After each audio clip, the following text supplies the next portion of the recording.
மாறீங்க? சரி, எந்த எஸ்டேட்ல வேலை பார்க்குறீங்க? கன்னிமலை. அப்படியா? உங்களுக்கு என்ன பிரச்சனைக்காக வந்தீங்கம்மா? கால் வலி. சரி, சவுண்டா பேசுங்க. கால் வலிமா. ஓகே. வேற இடத்துல நீங்கள் காமிச்சிருக்கீங்களா? இந்த ஹாஸ்பிட்டல் போயிட்டு இருக்கோம். எந்தெந்த ஆஸ்பத்திரி போயிருந்தீங்க? மதுரை, பெரம்பாவூர். ஓகே, ஓகேம்மா. மோனிஸ்டர். ஓ, மோனிஸ்டர்லேயே 3 கட்டு போட்டேன். அடிமாடி. ஆமாம். ஓகே. அதுலேயும் ஒன்றும் கட்டு போடலை. சரி. எஸ்டேட் ஹாஸ்பிட்டல் அந்த மோனிஸ்டரில் போய் பார்த்துட்டு பாருங்க அப்படின்னாங்க. சரிங்கம்மா. புதன்கிழமை கூட போனேன். ஆனால் ஓகே. போயிட்டு இங்கே வந்துட்டு பாரு. ஆமாம். ஓகே. சரி, அங்கேயும் போய் பார்ப்போம். ஓகேம்மா. போனேன்.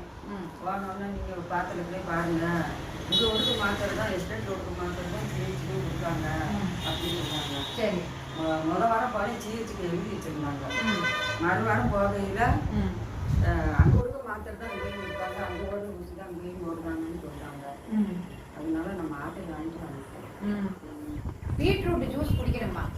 பிளட்டு கொஞ்சம் இந்த 2 நாள் கீரை எல்லாம் சாப்பிட்டு. ஆமாம், ஹீமோகுளோபின் வந்து குறைவாக இருக்குது. பீட்ரூட் ஜூஸ் குடிக்கலாம், முருங்கைக்காய் இலை சூப்பு குடிக்கலாம். அந்த மாதிரி செவரொட்டி அந்த மாதிரிலாம் சாப்பிடும்போது நமக்கு பிளட் வைக்கலாம். சரிங்களா? நீங்கள் காடாக உழைக்கிறீங்க, கொழுந்து வெட்டுற வேலை, தேயிலை காட்டில் அப்படிங்கும்போது நல்லா மேலே ஏறி இறங்க அப்படியெல்லாம் இருக்கும்போது மூட்டு வலி வருது. அம்மாளுக்கு வந்து பாதை எரிச்சல் சொன்னாங்க.